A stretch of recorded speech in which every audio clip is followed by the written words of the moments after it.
All right, so we've created our listing and therefore we are ready to send our units from our location or business location to Amazon. Now at this point, if you do not have your products in hand yet, you will have to wait until you receive them because it's very important that you inspect them. And we also need those products on hand before we go ahead and to create our shipment workflow. Now, something that you can do in the meantime, or if you are ready to ship, is it is time at this point to upgrade to the professional selling plan on Amazon Seller Central. If you recall from the very beginning of all this, we chose the individual selling plan to save $39.99 per month because at this point, it's probably 2 to 3 months in your Amazon selling journey. And there's no point in paying that much if you don't reap any benefits, which we want now. Now, the professional plan, by upgrading, we will be paying $39.99 per month. However, we won't be paying 99 cents for each and every sale that we make. This will also allow us to send our full inventory that we purchase to Amazon, and we can also use advertising products like Amazon pay-per-click advertising and A+ content, which we'll create once our products are in transit to Amazon. So it's very simple to upgrade your membership or even to downgrade your membership if you ever have to in the future. The first thing we want to do is we want to go to the gear icon in the upper right-hand corner, which is our settings. Go to account info and select it. Now on this page, let's go to manage your services. And then in this area where it says selling on Amazon, it should say registered. It'll also tell you what selling plan type you are and how many countries. So currently I'm an individual selling plan type for all the countries I'm currently registered in, except Mexico, because that is currently the professional selling plan type. What we want to do is we want to upgrade the United States marketplace to the professional selling plan type. So just go ahead and click that. Then we'll go over here and we'll click selling on Amazon one more time. And then all you have to do is select professional here. And then all of them, including Brazil, should be selected as professional. We'll click apply changes. Then it'll tell you that you're going to upgrade to the professional plan type in the Americas. And that you're eligible for all these new different benefits, as we mentioned previously. And in addition, it's going to charge you $39.99. So click confirm. And it may take, as it says, up to 15 minutes to reflect into your account, but typically it happens very quickly. So if we go back to account info, we can see that it's already the professional plan type registered in 4 countries: Brazil, United States, Canada, and Mexico. So now we have access to that additional storage space, which is very critical, which I'll show you here in a second. And we can use advertising products like Amazon PPC and A+ content. So let's get back to the slides and then we can create our shipment workflow. Now that we're back on the slides, if you have not received your products at your location, your house, then you're just going to wait, unfortunately, until everything arrives and then you can proceed forward with this step. If you want to, if you're not ready to ship to Amazon, you could also jump to the next lesson, which is to create your A+ content. There's no issue in doing that in the meantime while you're waiting for your products to arrive at your house. And then we can create this workflow, which I'll show you right now. So once you actually receive your products at your house, it's very important to inspect them. You should have already had an inspection done at the supplier's facility just to make sure that everything's there according to the invoice and if there's any defects. But it is entirely possible and common for a couple units to become damaged or the box to become damaged while it's in transit from China to your location. So make sure you inspect those, and if you have any issues with defects or things that any type of discrepancies, reach out to your supplier, and they're usually very good about making it right, whether that's a refund or they'll send you more units. So after that, take 1 or 2 products out of the packaging and then take some photos of your products, not just for historical purposes, but also we're going to need those photos when we create your product images, which was a lesson before this. And then lastly, what I'll show you now is how we can actually ship those to Amazon using their shipment workflow. So this is what we'll be doing in this exercise. I have received all my golf head covers, about 300 of them. There was actually one that was defected, so I made note of that and reach out to the supplier. But for this exercise, I just want to ship 200 out of 300 units to Amazon. Why 200 units? That's because you are charged storage space per the amount of cubic feet that you take up at Amazon's fulfillment warehouses. So if I send all 300 units, there could be, the more that I have there, the more that I'm going to be charged. And I'm not confident that I'll be able to sell 300 units within 1 month. 200 units, from my estimates, is something that, I could see actually happening over a month to a month and a half. So I want to be very conservative and very intentional with how many units I send in, not just to send all the units in. And I get it. If you don't have storage location at your house or wherever you're at, it is okay to send all the units that you want, but just keep in mind you will be paying more in storage space unless you're able to sell all of those units within a month's time. All right, and then we'll assume for this exercise that we need 2 boxes to ship all 200 units. In one box will be 100 units, and the second box will also be 100 units, and those 2 boxes that we're shipping to Amazon will be identical in size and dimension. All right, we'll go to our manage inventory screen. This is a good place to start. There's plenty of ways and different methods on how you can actually get to creating your shipment workflow. But as a beginner, there's 2 common ways I think is the most beneficial to you and the easiest to understand. The first is just go to your manage inventory, which is menu, inventory, and manage all inventory. And then you can click replenish inventory, and this will take you there. The second way of getting there from this page is to click the 3 dots and click send or replenish inventory. So we'll click that, and the reason why this is better than just going to this area of Amazon and then adding our SKUs is because this already selected the 1 SKU, the 1 ASIN that we want to send in, which is our golf head cover. If you ever want to add more, you can click all FBA SKUs, and then you'll see down here and far below this all the other products on this account, and you can select them, and then you can add them to the shipment workflow. However, I'd imagine you're just shipping 1 product at this point, so let's just go through that exercise. The first thing we want to make sure is correct or enter is the ship from address. This is my supplier's address, so we want to make sure that we change this to the location we're shipping from, which is going to be my business location. So I'll click ship from another address, and then I'll click add contact. At this point, I need to add in all the information from where I'm shipping from. So I'll go ahead and type this information in. All right, after you filled that in, click save and close, and then click select here next to the address that you want to use. Amazon will use this address into consideration when they're selecting the fulfillment centers or just fulfillment center that you ship your units to. So you want to make sure that this address is correct, because if it's not, it could charge you a lot more in shipping than you anticipated. All right, so next, make sure that this is United States for the marketplace destination, and then just double check that the SKU is correct. Yes, this is the listing that we created. This is what we want to ship in. Next is our packing details. So there's 2 things that we can do here. We can select individual units, and this is how you're packaging all of your units into these boxes. Or we can create a new packing template, previously known as case pack template. The main difference between these 2 and when you should select one or the other is really based on what you're shipping in and how you're shipping these products in. So you want to select individual units if you're shipping maybe multiple SKUs all within 1 box, and you don't plan to use that box dimension in the future for your business. So let's say I was selling 5 different products, and I want all of these 5 products and all the units that I'm sending in to fit in within 1 box. At that point, I'd probably click individual units, and then we'd move forward. However, this box size is something that I plan to ship in the future, and I'm only shipping 1 ASIN or 1 SKU within this box. If that's the case, we want to select create new packing template. Another time you'd use this is if you are shipping on a pallet, but that's down the road when you're shipping thousands and thousands of units or oversized items. So for the packing template name, I suggest just doing something similar to your SKU or something similar to your title of the product, and then also case packed. And it's also good to put the quantity. That's something I always do. So I'll put head cover, case, pack, and then 100 pieces, because in each box is going to be 100 units. Template type, keep case pack selected, and this is the number of units per box. Remember, we're going to ship 100 units per box to Amazon. The box dimensions, this box is a 20 by 16 by 10 box. This box weight is the total weight of that box. So think of what is 100 units weigh, and then add that onto the cardboard of the box itself. So each one of my products is about 0.3 pounds. So I'll come down here, 0.3 times 100, easy math, 30 pounds. And then the weight for the cardboard box is 1.5 pounds. So each weight is 31.5 pounds, but Amazon will not allow you to add a decimal, so let's round up to 32 pounds. The bottom thing you need to do here is where it says prep category.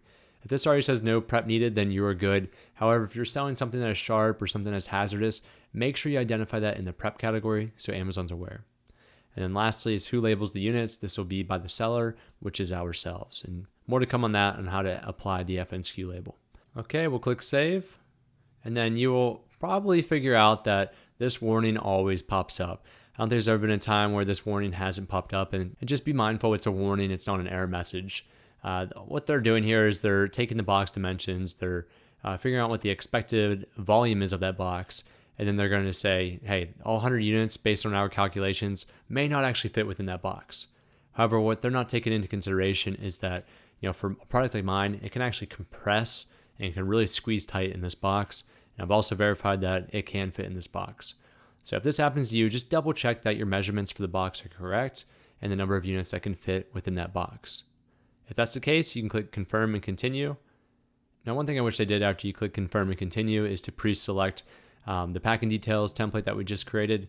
So just make sure you go back and select the correct one there. Head cover case packed 100 pieces, and then double check the number of units per box. Okay, we'll head over here now, and all we have to do is put 2 boxes, and it will auto-populate the amount of units, which is 200 units.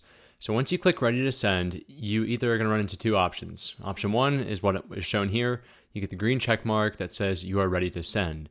The second option that you may run into is a red error message saying that you've exceeded your standard size or oversized storage space at Amazon. That means that you don't have enough storage volume in order to send all of those units in. So you may have to backtrack and send less units in. Another reason that may be happening is because it does take a little bit of time once you upgrade to the professional selling plan type to get the extra storage space from 15 cubic feet the whole way to 100 cubic feet. So let me show you, for example, this is a screenshot that I took for this account, and this is when I had the individual plan, and I couldn't actually send in more than about 100 units. So I couldn't send in those 2 boxes that I just showed you, and that's because I only had 15 cubic feet of standard size storage space at Amazon. However, as soon as I upgraded, and keep in mind this is November 5th, and then at November 6th, a day later, it did take effect. So I was able to send in almost 1,000 units if I really wanted to, because I have 100 cubic feet of storage space at Amazon. I'll show you in a second how you can figure out how much storage space you have, but if that red error message comes up and you only have 15 cubic feet, just give it a day, come back, and that should update to 100 or more. This cubic feet will increase as you begin to sell more and you have a better sell-through rate with the existing inventory that you have at Amazon. So this should increase in the future once you begin selling and you have better churn of your products. So in order to find out how much capacity you have, down at the bottom here, if you're on the desktop, you'll see it says capacity monitor. Anytime you're anywhere in the shipment tab, this is going to be shown here, and all you have to do is click it, and then you can see all the different types of products, such as standard size is probably what's most applicable to you. And then this will actually fill up to show you the percentage used. And then you can also see in the future your capacity outlook. Again, I have 100 cubic feet for this account, so we are ready to go to send 200 units in because that does not exceed that threshold. Okay, so once you have the number of boxes set and just double check the units, click confirm and continue. You'll be taken to step 2 here. If you did select individual units, you will be taken to, I think it's step 1B, and you'll just have to provide inputs on the box dimensions that you're shipping in. Similar to what we did with the case packing details, it's very similar, and you can use a web form to enter all that information in. So step 2 is where we're going to cover 2 things. Mainly, we are going to confirm and purchase our shipping in this step. And we also need to discuss the inbound placement fee, which I'm about to share details with you. So this shipping date is important. This is the date you expect to hand over the inventory to the shipping carrier. So you don't want to put today's date if you're not able to deliver those goods to UPS, for example. Put a date in the future. I will say Amazon will ding you if you put an estimated shipping date as of today, and then you ship a week later or something, because that messes with their expected timeline and when they expect the shipments to arrive. And that helps them organize everything and prepare for that inventory to come in. If you are late with your shipments, then you may get dinged with your inventory and you may be able to ship less and less in the future. So let's pick a date that we know we can ship these goods, and I'll pick this Friday, the 8th. All right, next is the inbound placement service or inbound placement fee, which I know we've discussed this in the past throughout our course so far, but this is where we really get to pick and choose what's best and most convenient for us. So if you have more than 2 boxes, more than likely you'll have this Amazon optimized shipment splits, and they'll make you ship a separate box to a different fulfillment center. The second option here is partial shipment splits, which is meaning we're going to have 2 shipments. We're going to have 1 box going to one fulfillment center and then 1 box going to a different fulfillment center. The third option is just to ship those 2 boxes to one fulfillment center, which is obviously the easiest on you. What I want you to do, and this is really for you to decide what's most beneficial to you, is to understand what is the fee going to be. So if we ship to the East Coast with 2 shipments, it's going to be $42. However, for just $2 more in inbound placement service fees, we can just ship to one location, which is going to be much better. And it's also going to be much better because the shipping is typically less. And we know that because we can look down here. So this small parcel delivery SPD is the estimate for what shipping will cost, $19 for these 2 boxes.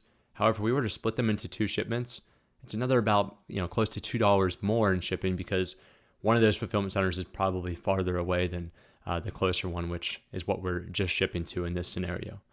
So it makes a lot more sense just to do the difference. So we know $2 between these 2, and it's $2 more to ship if we do this one. So it's really the same cost. So go with the one shipment. That way it's just easier on yourself. You're shipping to one location. There's less that can go wrong. Last thing I'll say on here is always double check your inbound region. This region should match up with your ship from address. So if I'm shipping in this scenario from Pittsburgh, I want to ship to the East Coast. That way it's less money. Always click this and see what's cheapest for you, because obviously if I ship to the West Coast, it's going to be more money and a little bit more difficult for them to process. So keep East and we'll do one shipment. The next option here is the shipping mode. This is how you're shipping. These are common freight terms. SPD is small parcel delivery. So think of any package you get from Amazon, or when you ship something through eBay, or shipping something to a relative and it's just in a box. That is going through FedEx, UPS, and that's typically SPD. Now, if you're going through a large carrier and you're shipping pallets, let's just say, that's usually LTL or FTL, which is less than a truckload or a full truckload. That is something you don't have to worry about right now. Maybe in the future, when you begin selling or when you begin shipping in pallets to Amazon's fulfillment centers, this would be more applicable. But for you right now, just click SPD if you're shipping less than a couple thousand units. Okay. The next option here is what I recommend doing. Always go with Amazon's partnered carrier, which is UPS. It only costs, roughly $9.60, let's just say, per box to ship this to Middletown, PA, which we're seeing right here. That's very cheap for a 35-pound box. That's, if you went to UPS directly outside of the Amazon partnered carrier program, this would probably cost you $30-40 per box. So I always recommend doing this option unless you have some other carrier like DHL or FedEx that you have a good rate with for some reason, or UPS isn't in your region for some reason. Then that's when you go with this non-partnered carrier.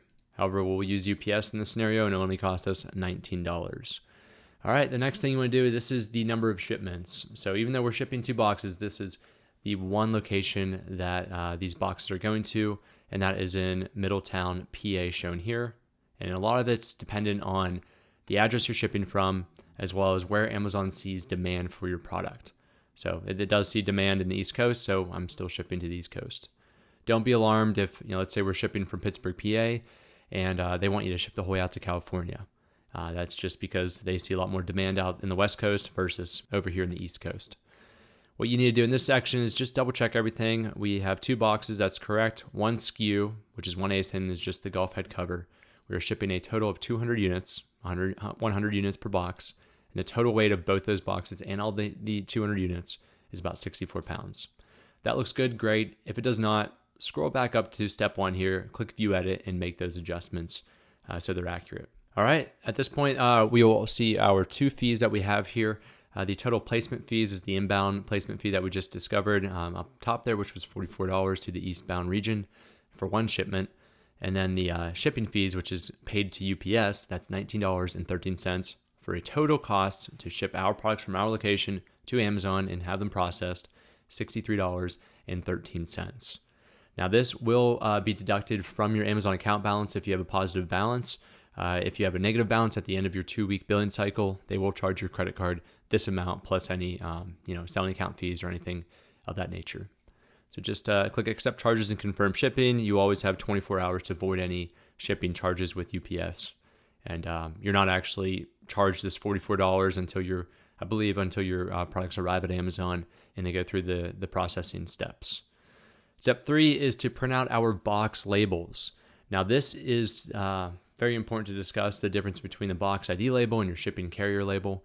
So I'm going to once I bring these up, I'm going to really describe the difference and what you need to do. you have two options here. If you have a thermal printing paper, which is kind of the sticker paper, it's very convenient to use. But if you don't have a thermal printer and you just have a normal inkjet printer, that's okay. And you can do this 8.5 inch by 5.5 inch US letter size. Just put your standard white paper that you have into your printer and you can click print. Now this is going to bring up a different tab, and this is a PDF file that we can download and or we can print. So I'm going to rotate this so we can look at it easier. What we have here, and this should match up with the number of boxes, we have 2 pages, right? So we have 2 boxes. On the left-hand side here, this is the UPS shipping label. This should look familiar. It says UPS ground, tracking. That all should look familiar if you've dealt with UPS in the past. What you want to do on this is just double check the dimensions of the box right here. DWT, 20 by 16 by 10 inches. That is correct. 32 pounds is the total weight of the box. And then your ship from address. If anything were to happen in transit where your products were to be lost or damaged and they need a return address, that is why you have that as well. Now that's your carrier label. That is what UPS will scan. The right one here also needs to go in the box separately on the outside of the box. And this is your Amazon box ID label. This is what Amazon will scan as soon as your box arrives to Amazon. They can scan it and they know exactly that, all right, there's 100 of these Gulf head covers in this. And then at that point, I'm not sure what happens, but that is the step 1 of processing them at their fulfillment center. So when you put this on your box, you want to cut this in half right down the line here, put this on one side of the box, and then put this on the other side of the box. It's important that you leave this label uncovered. Do not put tape over this barcode. Obviously you need to attach it to the box. So just tape it around the outside of this after you cut it, and then put that on one side of the box. If it's on the same side of the box, it's not a big deal, but it's just best practice to do that.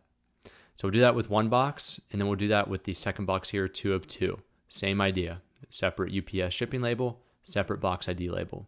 And if you have one SKU, you can always look down here where it says quantity 100. So let's say I was shipping 50 units in one box and 150 in the other. It would tell me down here, it would say quantity 150, and the top one, quantity 50. So you can always check that once you put it on the box. Make sure the box has that many units and it all matches up. So I'll go ahead and print this now, and then I'll put that on the outside of my box. All right, so that's about it. Once we've put those box ID labels on our box, and there's one last thing to do, and that is where the FNSKU or Fulfillment Network Stock Keeping Unit labels come into play. So I'll share with you how we can do that once we take a look at this final step. Final step is just your tracking details. Again, if you use UPS, this is auto-populated. If you used a non-partnered carrier, Amazon will ask you to put that tracking ID in here. Just double check, it says confirmed here if you're using UPS, and again, double check everything else. It's a lot of double checking just to make sure there's nothing that goes wrong, because this is really the holy grail of how you get your products to Amazon. And if any errors happen in this process, it's going to end up having a domino effect at the fulfillment center. So let's talk about those FNSKU labels. What I want you to do is to go to your manage inventory and to find your product. All right, so we're in our manage all inventory and we found our product here. What I want you to do is click the 3 dots on the right-hand side. And there should be a line item here that says print item labels. These are your FNSKU labels. Click that, and it's going to ask you to enter the number of labels to print. For FNSKU labels, you need 1 label for every unit and or package. So that means in this scenario, we just shipped 200 units to Amazon. So we need 200 labels to print. Then it's going to ask you how you want to print these. What I would recommend doing is keeping it as the standard format in 30 up labels, because this is very common in the United States. And you can also put this sticker paper in your inkjet printer, no issue at all. You can also go to like Walmart or Target or Office Max, any office supply or department store to find this sticker paper.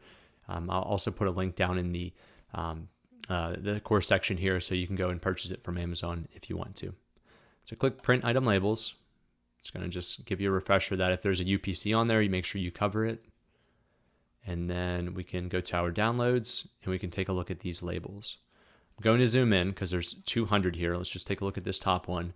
This is what our FNSKU label looks like, and there'll be just a square here which you can peel off your sticker paper and throw that on the outside of each single unit packaging.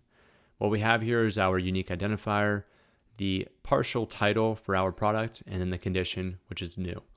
So again, this is important for Amazon to use because each one of these are on the outside of the packaging. So if Amazon knows that they make a sale on this listing, they can find our product in their warehouse. They can scan it, just make sure that's the correct product, and then they can ship it to the customer.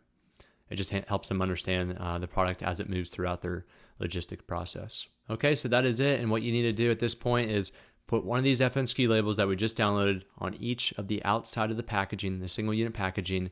Put all of those units with its single unit packaging in your box or boxes, close it up, tape it up, and then put the UPS label on the outside, on one side of the box. On the other side of the box, put the Amazon box ID label. And then you can go to UPS or your partner carrier, and you can just hand them off, and then they'll be shipped to Amazon. And then we can track the steps throughout our shipment manager, which I'll show you in a second. It's very easy to go ahead and to track all of your shipments. All you have to do is go to the menu here, go down to inventory, and then click shipments. And this will take you to your shipping queue. Your first shipment that you just created should only be shown here, and this is the one that we just created. And if you ever want to track any details, such as tracking information or just take a look at it again, you can click the hyperlink here, and then you can view all the details. So you can see shipment and events. The shipment label was created, and then once UPS scans it, it will go into in transit, and then it'll tell you when it's delivered at Amazon, and then checked in. Checked in is this is typically I'd say a total of 30-day gap between the delivered time when it arrives at the fulfillment centers until they're fully checked in and available for you to sell.